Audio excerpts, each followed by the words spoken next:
Namaste, Sat Shri Akal, good afternoon. I, Parul Pachar, a student of Prince Civil Services, is here to host today's talk show with IRMS Akansha ma'am. Ma'am, you are really inspiring to us. Like initially you was an IITian, but then you switched to UPS, you prepared for that and eventually cleared it also. Congratulations, ma'am. Thank you. With this, there are some of our students who are also preparing for civil services. So they are really curious about the journey of this exam and your experience in it. So first of all, I would like to introduce to you Mansi. Good afternoon, ma'am. Good afternoon. First of all, I would like to present few lines to you. कहते हैं ना कि मिल ही जाएगी मंजिल भटकते भटकते, घुमरा तो वो हैं जो कभी घर से बाहर निकले ही नहीं. Ma'am, my question is that how we can present an effective way forward for the conclusion of mains answer. बिल्कुल ऐसे ही जैसे आपने मुझसे बात करना चालू करी, हमें इंट्रोड्यूस और कंक्लूड दोनों ही ऐसे करना है एकदम कैची तरीके से.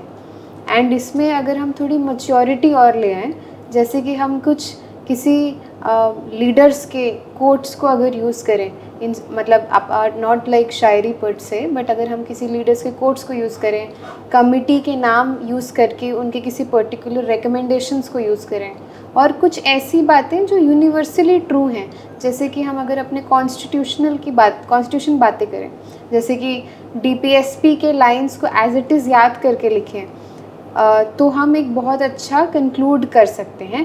Quotes are an excellent way to conclude even in not just in GS. In fact ऐसे एथिक्स वगैरह में भी हम कोट्स को इज़ अ मस्ट यूज़, आपको बिल्कुल यूज़ करना चाहिए. और फंडामेंटल ड्यूटीज़ DPSPs ये भी बहुत इम्पॉर्टेंट है. इसके अलावा जो पर्टिकुलर थ्योरिस्ट होते हैं हर डिसिप्लिन के, जैसे अगर पॉलिटी पढ़ रहे हैं तो जो पॉलिटिकल साइंटिस्ट के कुछ कुछ नाम आते हैं वो अगर हम याद कर पाएँ, ग्रैनविल ऑस्टिन है जैसे, और अगर हम सोसाइटी पढ़ रहे हैं तो KM पन्नीकर, कुछ सोशलॉजिस्ट का, हिस्टोरियन का नाम याद कर लिया, तो उससे हम उनके भी किसी बात को कंक्लूजन में लिख सकते हैं. तो अगेन अ कैची वे से अगर हम ख़त्म करेंगे आंसर, इससे ऑफ कोर्स जो इन्विजिलेटर होगा उसका ऐसा ध्यान आकर्षित होगा. और अगर हम इसमें एक मैच्योरिटी भी लाएंगे बाय कोटिंग समबडी, तो दैट इज़ गुड. बेसिकली अपनी बातें ना करके कुछ कोट कर दें अगर, एक कैची तरीका, I think that is very good conclusion. Thank you ma'am. Thank you, ma'am. We will surely do this next time when we will be doing the answer writing. Next, Chaitanya would like to ask a question from you. Chaitanya. Radhe Radhe ma'am. Radhe Radhe. It's me Chaitanya from BS second year. I want to ask a question, and my question is like this. Most of the syllabus of the UPSC is from humanities, and the selections were from science background like IITians as you. So what is the difference between the mindset and strategy of the humanities student and an IITians? सो मुझे नहीं लगता कि IITians का selection ज़्यादा हो रहा है. I think ऐसा कुछ बहुत मेजर चंक IITians नहीं होंगे, लेकिन येस जो ये ज़रूर एक ट्रेंड है कि more IITians are now appearing for the exam. पहले इतना अपीयर नहीं करते थे.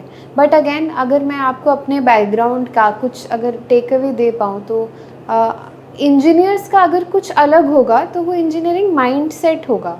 और इंजीनियरिंग माइंडसेट क्या होता है कि जो वो बोलते हैं साइंटिफिक एप्टीट्यूड क्या होता है, साइंटिफिक इंक्वायरी करने की ना एक प्रिंसिपल, कि किसी भी चीज़ को एकदम ऐसे फर्स्ट प्रिंसिपल अप्रोच, मतलब कि उसको एकदम बॉटम तक तोड़ के आप just think about very basic links between different elements. मतलब एक ये साइंटिफिक माइंडसेट होता है, किसी चीज़ को प्रूफ करके उसकी इंक्वायरी करना. ऐसा बोलते हैं ना, साइंटिफिकली आप चीज़ों को तब तक नहीं मानोगे जब तक आप उसको प्रूफ नहीं कर सकते, राइट.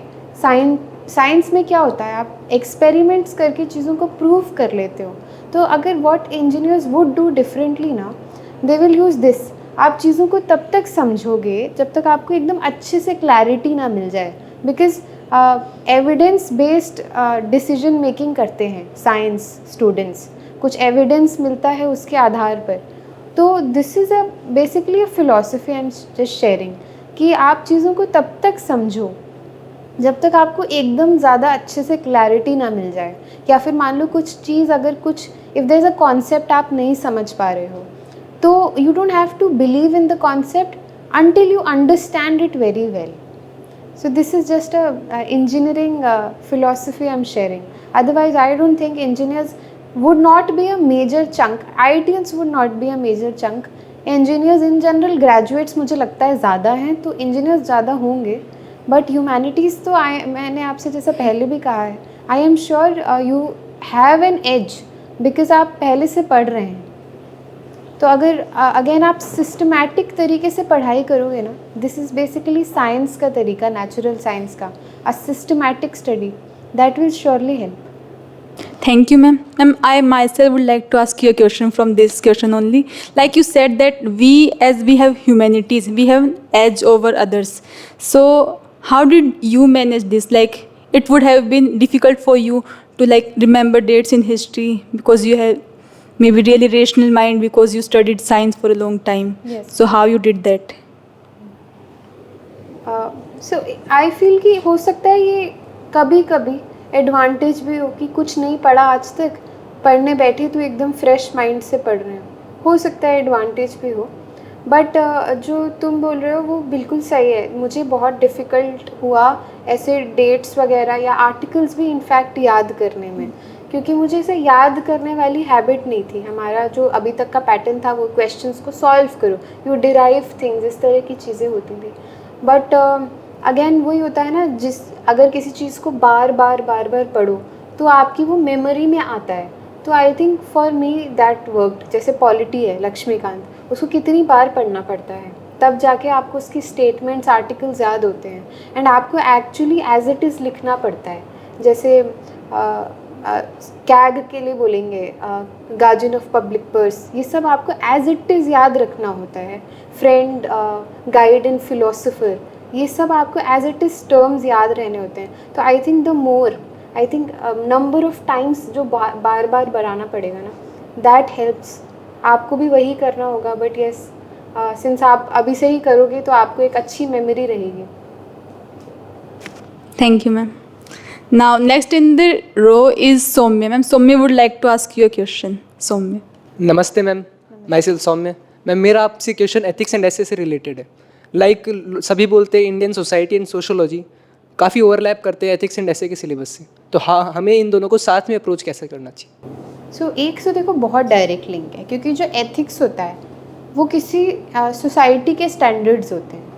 एक बार आप सोशलॉजी को समझ लेते हैं अगर हम लोग, कि आप सोशलॉजी में, जैसे मेरा थोड़ा एंथ्रोपोलॉजी की वजह से मुझे सोशलॉजी का थोड़ा पता है. जैसे यू अंडरस्टैंड कि what is the status of women in this society, you understand the social stratification, ये सब आपको जैसे जानकारी है. तो इससे आपको ये पता होता है कि एथिक्स के लिए बात करें तो कि इस सोसाइटी के किस तरह के वैल्यूज़ हैं. तो उस तरह के वैल्यूज़ से, प्रिवेलिंग वैल्यूज़ से, स्टैंडर्ड से आप एथिक्स की रीजनिंग कर सकते हो कि कोई चीज़ basically why something is moral, why something is immoral. जैसे कि कुछ आज भी कुछ चीज़ें हैं, जैसे मैरिटल रेप है, वो हमारी सोसाइटी में ethically law, as a law it's not wrong, उसके खिलाफ अभी लॉ नहीं बना है. वाई? बिकॉज ये सोशलॉजी की बात होएगी, ये आपके सोशलॉजी में आ सकता है कि वाई मैरिज इतनी सैक्रोसेंक्ट क्यों है कि उसमें हम रेप जैसे वर्ड्स यूज़ नहीं कर रहे हैं, बिकॉज इट्स अ सैक्रोसेंक्ट. ये हमारे सोसाइटी की बातें हैं, सोसाइटी कल्चर की बात है. तो इस तरह से आप सोशलॉजी से एथिकल रीजनिंग कर सकते हो. और ऐसे में तो बिल्कुल इम्पॉर्टेंट है, क्योंकि ऐसे में ना आपको लिबर्टी मिलती है कुछ भी सोच पाने की. ऐसे में आप कुछ भी लिख सकते हो. तो ऐसे में आपका सोशियोलॉजी हो और कोई भी ऑप्शनल हो ना, आपका पर्सनल, आप उसको वो यूज़ कर सकते हो और वो आपको एक यूनिक डायमेंशन देगा. जैसे मैं एंथ्रोपोलॉजी की बातें भी ऐसे में कभी कभी लिख देती थी, क्योंकि मुझे लगता था कि हर कोई तो नहीं लिख पाएगा, ये एंथ्रोपोलॉजी के कम ही स्टूडेंट्स होंगे, उसमें से भी कुछ लिख पाएंगे. तो आप सोशलॉजी हो, वो भी आप ऐसे यूनिक, आपके जो भी आप पढ़ोगे ना आगे जाके, सब यूनिक ऑप्शनल आप अपने ऑप्शनल की बातें आप ऐसे में डाल सकते हो. और सोशलॉजी एथिक्स तो हाँ बताइए. Thank you, ma'am. Now, Ayushi would like to ask you a question. Ayushi. Good afternoon, ma'am. Ma'am, what is relevance of meditation in our UPSC journey? Very important, because ना एक तो straight forward मैं बोलूँ तो exam से पहले बहुत ज़्यादा एंग्जाइटी होती है, स्पेशली सुबह सुबह। मतलब वो स्टार्ट तो हो जाती है एक रात पहले से, लेकिन सुबह सुबह बहुत होती है। तो अगर हम अपने आप को थोड़ा ट्रेन कर देते हैं ना स्टेबल रहने की, जो मेडिटेशन का मोटिव होता है आपका मन स्थिर रहे, भागे नहीं इधर उधर, तो वो उस दिन सुबह बड़ा हेल्प करता है, क्योंकि आप थोड़ी एंग्जाइटी कम कर सकते हो अपनी, और साइकोलॉजी के चक्कर में आपका एग्ज़ाम नहीं बिगड़ता फिर। और अदरवाइज़ ना ये इनफैक्ट पता है, आपकी अगर आप पढ़ाई बड़ा सिंसियरली करोगे ना, जैसे लंबे घंटे पढ़ने पड़ते हैं, दिन में कम से कम 8-10 घंटे तो पढ़ रहे हैं, तो इसमें ना ये भी बड़ी मेडिटेटिव प्रोसेस है। आपका मन इधर उधर भाग नहीं रहा है, आप जहाँ पढ़ रहे हो उस पर ध्यान है। और अगर नहीं है तो इसको अचीव करना चाहिए। मान लो अगर हमारा ध्यान है फ्रीक्वेंट मोबाइल चेक करने में, तो ये गलत है, ये मेडिटेशन नहीं हुई, मतलब ये पढ़ाई भी नहीं हुई वैसे तो हमको मोबाइल जैसे इवन पढ़ते टाइम आपको ध्यान एकत्रित करना चाहिए जिस किताब में, वो भी एक तरह का मेडिटेशन है। मेडिटेशन मतलब यूपीएससी में तो इससे क्या होगा कि आप नॉलेज भी बड़े सिस्टमैटिकली अपने दिमाग में डालोगे, आप केवल रटोगे नहीं, आप समझ के चीज़ें करोगे, तो एग्ज़ाम में आप आंसर्स भी अच्छे लिख पाओगे, क्योंकि आपने पढ़ाई इतने ध्यान से करी होगी कि आपने यहाँ पे अच्छे आंसर्स लिख पाए। तो ऑफ कोर्स आपका सक्सेस में भी हेल्प करेगा डायरेक्टली और इनडायरेक्टली। एंग्जाइटी बहुत कंट्रोल होती है मेडिटेशन से। और भी चीज़ें जैसे ना अपनी, सिंस बहुत लॉन्ग सिटिंग आवर्स होते हैं ना, क्योंकि पढ़ रहे हो आप, तो ये तो मेरे को फर्स्ट अटेम्प्ट में सबको ही मोस्टली मैंने सुना है, अगर आप ऐसे लॉन्ग सिटिंग कर रहे हो आपको बैक पेन होएगा, नीचे देख रहे हो आपको नेक पेन होएगा, बिल्कुल होता ही है, मतलब सबको हुआ है। तो मेरे को ऐसे फॉर 1 मंथ बिफोर प्रीलिम्स, क्योंकि मुझे ऐसा बैक पेन के चक्कर में कुछ मेडिटेशन के साथ और योगा भी करना पड़ रहा था टू एंश्योर कि ऐसे दिक्कत ना हो फाइनल डे के दिन। तो आपकी फ़िज़िकल हेल्थ के लिए भी अच्छा है और आप अच्छी पढ़ाई कर पाओगे अगर आपको ऐसे ध्यान एकत्रित करना आता होगा तो। Thank you ma'am. किताबों के साथ यूपीएससी के लिए हमारा बेस्ट मेडिटेशन हो सकता है ना। Okay, so now Monu would like to ask you a question. Monu. नमस्कार मैम, मेरा आपसे सवाल ये है कि आपको जो अभी आपकी वर्तमान पोस्ट है IRMS, तो ये आपको रैंक वाइज मिली है या फिर प्रेफरेंस वाइज? अगर आपको रैंक वाइज मिली है तो क्या आप नेक्स्ट अटैम्प्ट में एक बेहतर पोस्ट के लिए ट्राई करोगे, या फिर आपने इसको प्रेफरेंस दी है तो आपने IRMS को ही प्रेफरेंस क्यों दी? मैंने तो ये प्रेफरेंस में डाला था, this is my rank allotment. So I also followed जो जनरल प्रेफरेंस ऑर्डर होता है, IAS, IPS, revenue and then railways I put.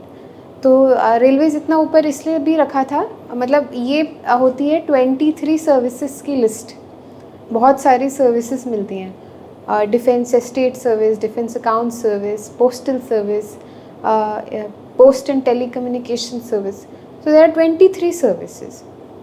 तो मैंने इसको आफ्टर रेवेन्यू सर्विसेज रखा था। उसका ये रीज़न था because railway as an organisation काफ़ी अच्छा बड़ा ऑर्गेनाइजेशन है और यहाँ पे ऐसा एडमिनिस्ट्रेटिव वर्क भी अच्छा है, और ऑफ कोर्स ये एक बहुत बड़ी पब्लिक यूटिलिटी भी है। अपना काफ़ी पब्लिक ट्रांसपोर्ट में रेलवे इज़ वेरी इंपॉर्टेंट, तो इस चक्कर में मैंने इसको रिलेटिवली इसको भी ऊपर रखा था। But yes, it is my, ऐसे देखा जाए तो it was below that. And next attempt देना ना देना डिपेंड करेगा मुझे टाइम कितना मिल रहा है, क्योंकि अभी ट्रेनिंग में टाइम बहुत कम मिलता है।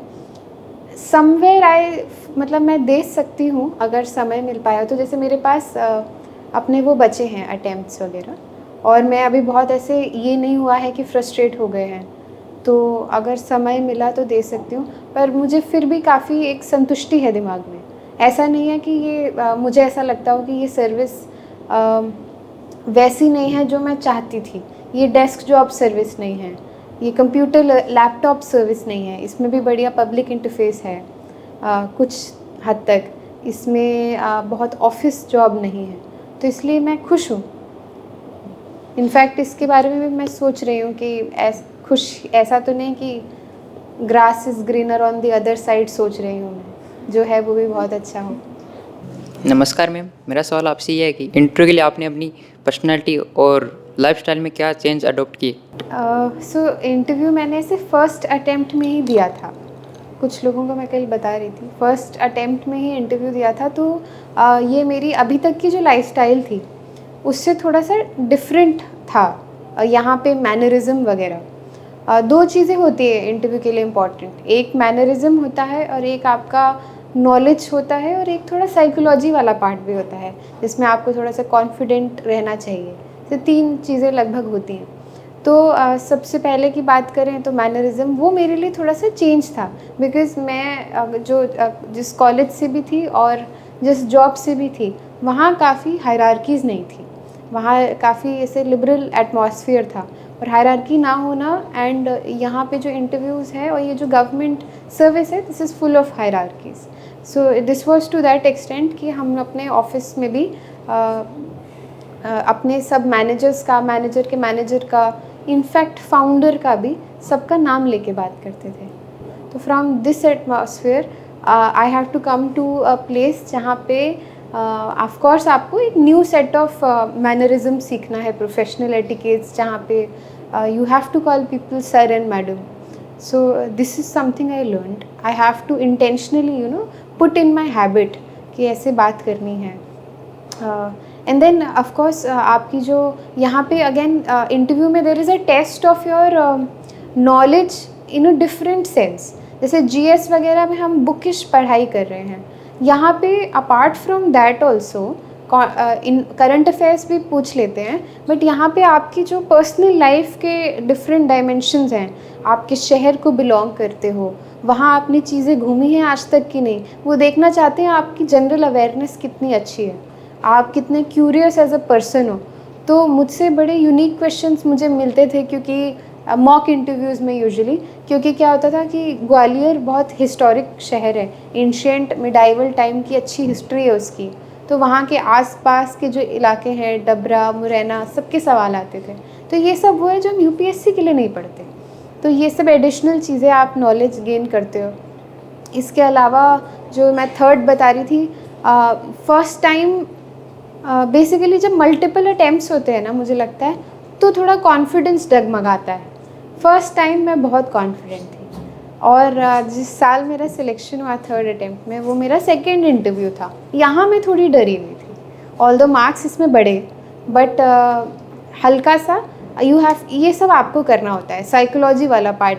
You have to remain confident, क्योंकि यहाँ पे ना आपको टेस्ट कर रहे हैं, मतलब वो आपके अंदर एक सिविल सर्वेंट खोजते हैं कि आप बन सकते हो क्या। तो आप जो भी बोल रहे हो of course meaningful, but confidence से बात वगैरह करना, इन सब की प्रैक्टिस करनी हम लोग करते हैं मॉक इंटरव्यूज़ वगैरह में जाके। और भी चीज़ें लोग सजेस्ट करते हैं कि आप मिरर में देख के अपने आप से क्वेश्चंस को आंसर करो, इंट्रोड्यूस करो जैसे खुद को, अपने वीडियोज़ रिकॉर्ड करके देखो। फिर मॉक इंटरव्यूज़ वाले भी आपकी वीडियो को रिकॉर्ड करके आपको भेजते हैं ताकि आप देख पाओ। तो काफ़ी चीज़ें होती हैं जो देखते हैं। जैसे कभी मुझे एक चीज़ मैंने नोटिस करी थी, कभी कभी मैं बात करते हुए ऐसे ऊपर देख रही थी। इस तरह की चीज़ें आप छोटी छोटी इन सब चीज़ों को रिफ़ाइन करते हो, एंड फाइनल इंटरव्यू के लिए अपने आप को ग्रूम करते हो। Thank you, ma'am. I will also try this mirror method that you told. Now, the next question will be asked by Bhumika. Good morning, ma'am. There is a statement of APJ Abdul Kalam. All birds find shelter during a rain, but eagle avoid rain by flying above the cloud. Problems are common, but attitude make difference. So, ma'am, my question is, how did you manage your problems in UPSC preparation?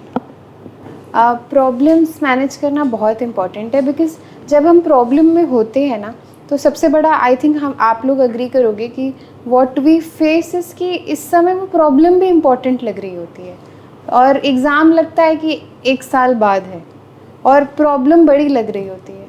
But एक चीज़ जो हमें खुद को समझानी होती है कि long term में वो प्रॉब्लम छोटी लगेगी और वो करियर ज़्यादा इम्पॉर्टेंट लगेगा लॉन्ग टर्म में।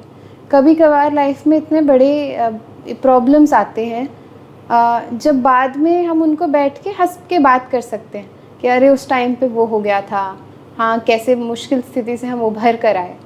तो लॉन्ग टर्म पर्सपेक्टिव सोचा करो। मुझे लगता है एट दिस स्टेज आप लोगों को ऐसे एक इम्पॉर्टेंट समझना चाहिए समय का और आपके करियर गोल का। ये समझ लो कि ये समय मुझे उसको सबसे ज़्यादा वैल्यू देनी है, सबसे ज़्यादा इम्पॉर्टेंस मुझे उससे देना है। फिर कोई भी प्रॉब्लम आए, मे बी उस मोमेंट वो बड़ी लगेगी, बट ऐसे लंबे समय के लिए सोचना और कुछ ना कुछ करके ना अपने आप को दूर करने की कोशिश, कुछ भी। जैसे कि ना मैं कल जिस बारे में बात करी थी, स्थित प्रज्ञ, ये गीता में कॉन्सेप्ट है। इसमें बताया है कि ना टर्टल की तरह जब मुश्किल समय आता है तो टर्टल अपने सर को शेल के अंदर घुसा लेता है। वो सारे प्रॉब्लम से खुद को बचा के वेट करता है टिल द प्रॉब्लम क्रॉसेस, फिर वो बाहर निकल के अपनी जर्नी आगे बढ़ाता है। तो इसी तरह हमको भी ना जब प्रॉब्लम आए तो अपने आप को, इट्स एंटायरली इमोशनल स्किल कि अपने आप को प्रॉब्लम से दूर करना, कुछ भी करो। जैसे मैं बताती हूँ, कभी कभी मैं बात कर रही हूँ इमोशनली खुद को डील कैसे करें। तो कभी कभी मैं ऐसे डूडलिंग करने लगती हूँ कि एक बड़ा सा पेज उठाया, उसमें हम बस ऊपर से चालू हो गए, एंड तक कुछ ना कुछ छोटे छोटे डिज़ाइन बना के भरेंगे, सर्कल करेंगे, लाइंस खींचेंगे छोटी छोटी। तो ये मुझे बस टेम्पररी उस प्रॉब्लम को ना सोचने का एक एस्केप है। जब तक मैं ये पेज ख़त्म करूँगी तब तक मैं उस प्रॉब्लम को थोड़ा सा लाइट ले चुकी होंगी। अब मैं थोड़ा और क्लियरली सोच पाऊँगी कि फॉर सम टाइम उस प्रॉब्लम को भूल के अपना जो मोर इम्पॉर्टेंट इन लाइफ है, पढ़ाई, उसे कंटिन्यू करते हैं। और कभी ऐसे हमारे फैमिली मेम्बर्स भी उतना नहीं समझ पाते, तो हमें उनको समझाना चाहिए कि मतलब आप लोग भी लॉन्ग टर्म में खुश होगे अगर मैं अच्छा कर पाऊँ करियर में, राइट? वो सब बहुत खुश होंगे। तो इस तरह से हमें एस्केप करना चाहिए प्रॉब्लम से, इम्पॉर्टेंस रियलाइज़ करना चाहिए समय की। Thanks a lot ma'am. नमस्कार मैम, मेरा आपसे क्वेश्चन है कि यूपीएससी जर्नी के टाइम फिजिकल फिटनेस को मैनेज कैसे करें? मुझे लगता है सुबह जल्दी उठ के ना आधे घंटे कुछ कर लेना चाहिए। आप लोगों का तो यहाँ कुछ होता होगा, सुबह अगर जिस भी टाइम यहाँ से चीज़ें चलती हैं उसके थोड़ा पहले उठ के रनिंग कर लो। कितना अच्छा कैंपस है आप लोगों का, यू मस्ट रनिंग करो और योगा कर सकते हो। फिज़िकल फिटनेस ज़रूरी है because not it's important for emotional fitness also. But ये जो आपका अभी एज है ना, नेक्स्ट 5-6 ईयर्स, ये थोड़ा वेट पुट ऑन टाइम होता है सच में। मतलब in fact my colleagues also, college और आज में देख लेंगे ना, देयर इज़ डिफरेंस। तो ये आपको मेंटेन रखना चाहिए बिकॉज अब से आगे ईयर्स में ना बढ़ता चला जाएगा। And not for immediate exam purpose, long term भी हमारे इंडियंस को ना काफ़ी सारी लाइफस्टाइल डिजीज़ेस ज़्यादा इंसिडेंट्स हैं हमारे यहाँ, क्योंकि हम ध्यान नहीं रखते। तो अभी से हमको ऐसे फिटनेस का ध्यान रखना चाहिए। आधे घंटे की आदत डाल लेंगे, it will always reap us benefits. आज नहीं, अगले 40-50 साल थोड़ा सा कुछ करना चाहिए। Good afternoon ma'am. मेरा क्वेश्चन है कि यूपीएससी में जो अपन मेंस टेस्ट सीरीज़ होती है उसका बहुत बड़ा योगदान रहता है, तो मैम वो प्रीलिम से बाद में करनी चाहिए या फिर उससे पहले ही कर लेनी चाहिए? आई थिंक पहले से ही शुरू कर देनी चाहिए।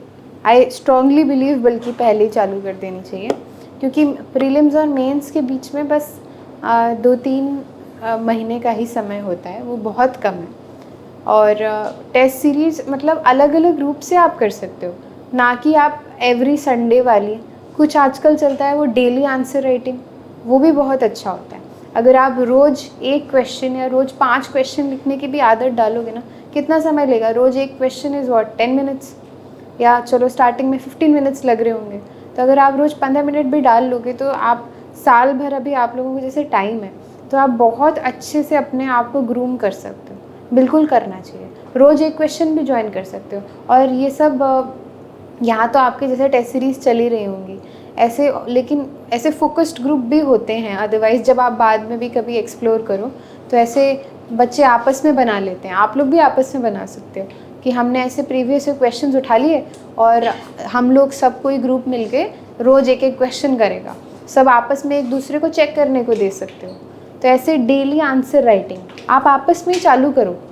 Daily answer writing focused group बनाओ, सब लोग 5-6 एक दूसरे की कॉपी चेक करो और रोज़ एक क्वेश्चन लिखो, 3rd ईयर में तो पक्का लिखो। नमस्कार मैम, आई एम अक्षिता। मेरा आपसे क्वेश्चन स्टडी पर्पस से ना हो कि सोसाइटी पर्पस से है। एज ए सिविल सर्वेंट वो चाहता है कि सोसाइटी में उनकी थॉट प्रोसेस में कुछ चेंज लेके आए और उनके लिए कुछ करे। तो आपकी जो पोस्ट है वो रेलवे डिपार्टमेंट से है, देन वहाँ से सोसाइटी के लिए उनकी थॉट प्रोसेस चेंज करना या कुछ चेंज लेके आना, उसके लिए क्या प्लानिंग आपकी? So railway as an organization is very big. Now इसका स्केल इतना बड़ा है कि आपको पता है ऑस्ट्रेलिया की जितनी जनसंख्या है उतने लोग भारत में रेलवे में रोज़ ट्रैवल कर रहे हैं। तो इतना तो लोग रोज़ ट्रैवल कर रहे हैं। अब इनके लिए आप जितनी हम जो सुविधाएं क्रिएट कर सकते हैं ये सब इस सर्विस के अंदर आता है। और नॉट जस्ट सुविधाएं क्रिएट करना, मतलब आज की तारीख में एयरप्लेन ट्रैवल तो बहुत ही कुछ एलिट लोग ही अफोर्ड कर सकते हैं। बाय रोड जाना भी डिपेंड करता है कि उसकी कनेक्टिविटी, वहाँ बसें चल रही हो नहीं चल रही हो, ट्रेनें हर जगह चलती हैं। तो ट्रेन तो उन लोगों को ट्रैवल करा पाता है जहाँ पे आपको पैसा is not a barrier travel करने के लिए। काफ़ी लोग ट्रेन से अपने बेसिक्स हॉस्पिटल वाली सर्विसेज, हेल्थ केयर सर्विसेज को एक्सेस करते हैं। और ना केवल खुद का ट्रांसपोर्ट करना, हमारा जो पूरा जो पुअर पीपल, जो people below the poverty line है, जो जिनको हम सब्सिडाइज्ड राशन प्रोवाइड करते हैं, आजकल फ्री राशन जो हम दे रहे हैं, वो सब जो फूड है वो सब हमारे उन स्टेट्स से जहाँ पे फूड प्रोड्यूस हो रहा है वो सब ट्रेन्स के थ्रू आता है। तो यहाँ का जो पूरा मैनेजमेंट होता है वो हमारी सर्विस देखती है। तो इनका ऐसे बहुत सोशल मतलब they are actually working on social purpose and for helping the society.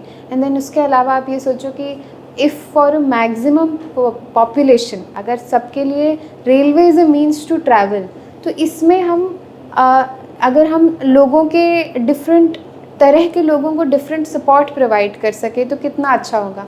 आप सोचो अगर हम विमेन को विमेन स्पेसिफिक सेवाएं दे सकें रेलवे के अंदर। आज हम जनरल के डब्बे में अगर देखें तो महिलाएं कहीं दबी कुचली मिलती हैं, उनके लिए आप कुछ सोच सको। अगर प्रेग्नेंट विमेन के लिए क्या हमारे ट्रेन्स में आज के समय में कुछ स्पेशल चीज़ है? नहीं। लेकिन अभी आने वाले जो नए ट्रेन के प्रोजेक्ट्स हैं, जैसे दिल्ली मेरठ का RRTS बन रहा है, उसमें बेबीज़ को एकदम यंग इन्फेंट बेबीज़ के लिए इस तरह से ध्यान रखता हुआ एक इंफ्रास्ट्रक्चर बना है नैपीज़ वगैरह बदलने के लिए। फिर इसके अलावा आप सोचो डिसेबल्ड सेक्शन, हमारे यहाँ जो स्पेशली एबल्ड पीपल, उन लोगों के लिए कितना कुछ करा जा सकता है कन्वीनियंट बनाने के लिए, जर्नी वाला चीज़, वो सब आप कर सकते हैं। इनफैक्ट ये तो इनफैक्ट मुझे इसलिए भी याद है क्योंकि एक मेरी सीनियर हमारी सीनियर है रेलवे की, उनको प्रेसिडेंट मेडल मिला है। यंगेस्ट सिविल सर्वेंट है वो काफ़ी, उनको प्रेसिडेंट मेडल फॉर अति विशिष्ट सेवा मिला है। उनका स्पेशली ये प्रोजेक्ट था दिव्यांगजन के लिए स्टेशन में और अच्छी सुविधाएं बनाना। तो इस तरह से एवेन्यूज़ बहुत हैं। इससे रिलेटेड एक और क्वेश्चन पूछना चाहूँगी। आज के टाइम पे रेलवे डिपार्टमेंट गवर्नमेंट के अंडर होने की वजह से लॉस में जा रहा है क्या? सो यस, मतलब बहुत ज़्यादा it's not a profitable department, but है ना, सरकार का काम प्रॉफिट करना है ही नहीं, वो तो बिजनेसेस का काम है प्रॉफिट कमाना। गवर्नमेंट का काम तो होता है पब्लिक के लिए काम करना। रेलवे में भी कुछ समस्या है, जैसे हम वो पढ़ते हैं ऑपरेटिंग जो प्रॉफिट है या ऑपरेटिंग लॉस है। बेसिकली ऐसा बोलते हैं कि रेलवे में 100 रुपये कमाने के लिए शायद लगभग 99 रुपीज़ खर्च करना पड़ता है। इस तरह का रेशियो है। तो ये सब चीज़ें इम्प्रूव करने का बिल्कुल पोटेंशियल है, but profit is not an agenda of railways. We are government का एंटिटी ना। एंड इनफैक्ट मैं कभी किताब पढ़ रही थी, उसमें मैंने देखा कि ब्रिटिश के टाइम से ही जब यू नो राइट कि ब्रिटिशर्स इंट्रोड्यूस्ड रेलवे, तो बीच में उन्होंने इस तरह से किया था कि थोड़ा प्राइवेट में बांट के कुछ कुछ ऑपरेशंस को, तो वो बहुत इट वाज काउंटर प्रोडक्टिव। तो वापस से पूरा नेशनलाइज किया गया। तो जब कोई चीज़ इतने बड़े स्केल पे एक्ट करती है, तो अगर उसको एक सिंगल एंटिटी गवर्नमेंट चलाए जिसका एजेंडा प्रॉफिट नहीं है, जिसका एजेंडा है टू सर्व पीपल, तो वो बढ़िया चल पाती है। बट हाँ, there is scope for efficiency certainly. Ma'am, my question is, what is the role of dressing in UPSC interview? Dressing का रोल इम्पॉर्टेंट तो है ही, बिकॉज आपकी जो ड्रेसिंग होती है that gives first impression to people, but here dressing is very particular. आपको ऐसे डायरेक्टिव दिया जाता है कि आपको फॉर्मल ड्रेस होकर आना है। तो ऑफकोर्स अगर आप ऐसे प्रेजेंटेबल तो दिखना ही चाहिए, because it's your first opinion जो कोई बनाता है ना। अगर आप फॉर्मली ड्रेस नहीं हो, या फिर अगर आप थोड़ा सा ध्यान दे के ड्रेस नहीं हो, तो ऑफकोर्स एक हल्का सा निगेटिव तो एटीट्यूड बन जाता है देख के। ऑफकोर्स किसी की ड्रेसिंग किसी का स्वभाव नहीं दर्शाती। वो हम चाहते हैं वो हमें सिविल सर्वेंट के रूप में देख पाएँ, तो इसीलिए हम फॉर्मल ड्रेस्ड करते हैं, और इस तरह का प्रेजेंटेशन की कुछ नेगेटिव इम्प्रेशन ना पड़े, बस इतना सा है role. Good afternoon ma'am. Ma'am my question is, UPSC के पेपर में एनसीईआरटी का रोल अधिक होता है बजाय कॉम्पिटिटिव बुक्स के, जैसे लक्ष्मीकांत या इंस्पेक्ट्रम्स का। एनसीईआरटी से बेस बनाता है। जैसे मुझे तो ऐसा लगता है, जब मैं कोई भी कुछ पढ़ती हूँ तो मेरा मन करता है कि मैं ऐसे मुझे ऐसा लगता है कि मुझे ऐसे कंपेटिटिव बुक्स फीड करती हैं कि ये लो बस एग्ज़ाम के लिए पढ़ो। तो एग्ज़ाम के लिए पढ़ने से किसी चीज़ की ऐसे होलिस्टिक अंडरस्टैंडिंग नहीं मिलती है ना, क्योंकि वो बस आपको नोट्स बताते हैं कि ये क्वेश्चन पढ़ लो, ये पढ़ लो, ये पढ़ लो, ये पढ़ लो। बट कुछ किताबें जो केवल एग्ज़ाम के लिए नहीं बनी, जैसे कुछ किताबें जो ऐसे शौक़ के लिए जो बनाई जाती हैं पढ़ने के लिए, वो आपको किसी चीज़ को होलिस्टिकली समझाना चाहती है पूरी तरीके से, इसलिए नहीं कि बस कोई एग्ज़ाम निकाल लो। तो एनसीईआरटी वो चीज़ है, और एनसीईआरटी आपको होलिस्टिकली कुछ समझाना चाहती है, आसान भाषा में, कम शब्दों में। अच्छे थोड़े छोटे छोटे चैप्टर्स होते हैं, कुछ बहुत लेंदी नहीं होता, इसीलिए NCERT is a starting material is recommended. ये आप आसान भाषा में समझ जाओ कि चीज़ क्या है होलिस्टिकली। अगर एक बार हम वो समझ गए, फिर हम कंपेटिटिव बुक से वो now we are ready to get fed. तो अब हम वो ले सकते हैं कंपेटिटिव बुक से कि अब हमें पढ़ा दो, हम समझ जाएंगे कि क्या है। But NCERT is important for first entry. मैंने जब मैंने डिसाइड कर लिया था जॉब छोड़ना है, और मैंने अपना नोटिस दिया उसमें, तो ऐसे सीनियर्स से बात करी जो एस्पिरेंट्स थे, उन लोगों ने बताया कि एनसीईआरटी वहीं पढ़ना चालू कर दो, पढ़ के देखो, अच्छा लग रहा है तो ही डिसाइड करना। तो मैंने वहीं पे आके ऐसे ज्योग्राफी की बुक खरीदी और पढ़ना चालू किया था, तो अच्छा लग रहा था। एनसीईआरटी सबकी शुरुआती जर्नी होती है। Good afternoon ma'am. I want to ask you that what was the role of your parents, family and friends while you were preparing for UPSC exams? A very important role, parents, family and friends. Parents multi level पे support कर पाते हैं। Parents का dream होता है अपने बच्चों को ये वाला करियर में देखना, तो वो तो वैसे ही बहुत खुश हो जाते हैं।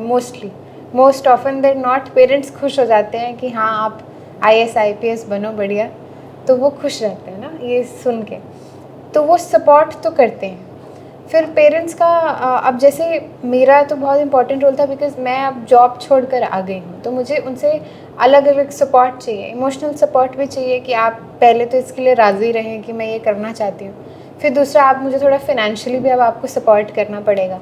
थोड़ी बहुत सेविंग हुई है, बट अगर कितने नंबर ऑफ़ अटैम्प्ट्स लगे पता नहीं, तो ऑफ कोर्स पेरेंट्स ऐसे फिनेंशियली भी सपोर्ट करते ही हमको, हमेशा से ही करते आते हैं।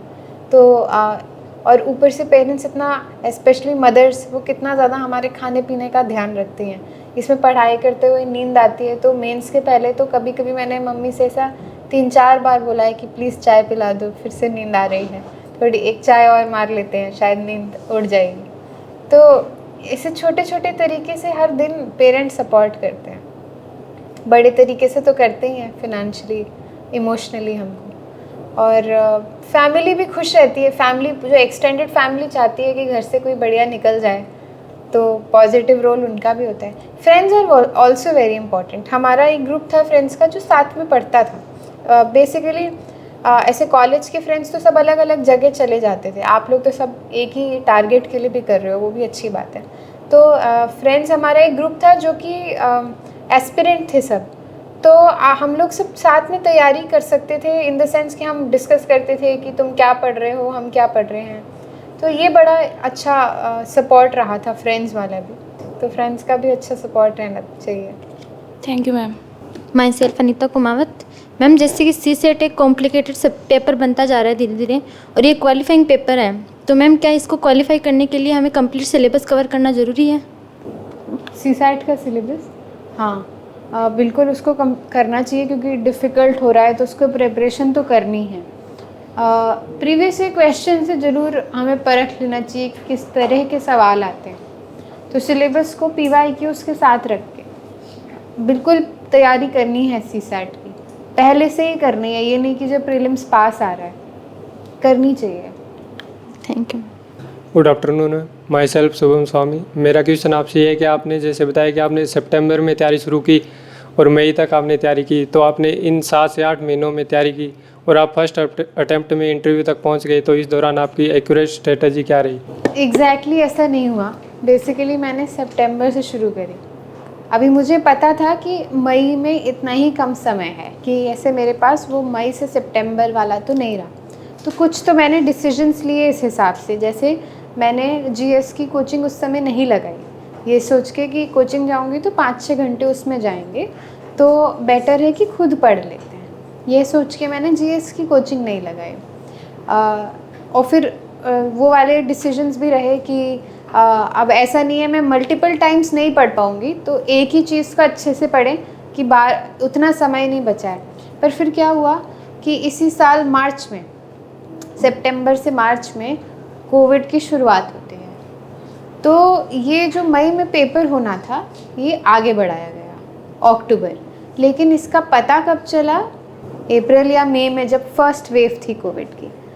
तो एक मेरा ये लॉस रहा कि मैं सिस्टमैटिकली एक साल नहीं यूज़ कर पाई, कि मैंने अराउंड मार्च में जब मैंने प्रीलिम्स की बहुत तेज़ ऐसे तैयारी चालू कर दी थी, अब 2 महीने ही बचा है, फिर जब आगे बढ़ गया तो अब ये सोचने की दुविधा कि अब मेंस की पढ़ाई करें कि प्रीलिम्स की करें, तो फिर से मेंस के लिए उठाए।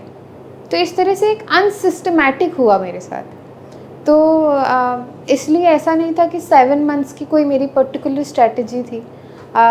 मेरे को समय मिला ज़रूर, पर थोड़ा सा अनसिस्टमैटिक सा मिला। बट वही जो सब करते हैं वही करना चाहिए। साल भर का कुछ टाइमलाइन अपना बनो, कितने टाइम क्या सिलेबस ख़त्म होना चाहिए, और प्रीलिम्स जब पास आ रहा है तो प्रीलिम्स करना पड़ता है। नमस्ते मैम।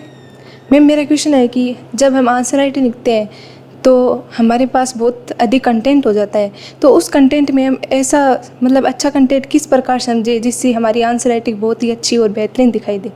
तो इसमें ना ऐसा करना चाहिए कि ना UPSC में जैसे मान लो आपको 10 नंबर के लिए 2 पेज मिले, 15 के लिए 3 पेज मिले, लेकिन 15 में कुछ 2 पार्ट्स हो जाते हैं क्वेश्चन के। 10 नंबर में एक ही पूछा जाएगा, 15 में क्वेश्चन के 2 पार्ट हो जाएंगे।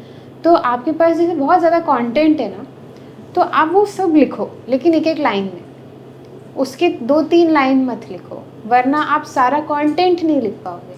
अगर आप सबकी 1 लाइन लिखोगे तो आप सारा कंटेंट ब्रीफली लिख पाओगे।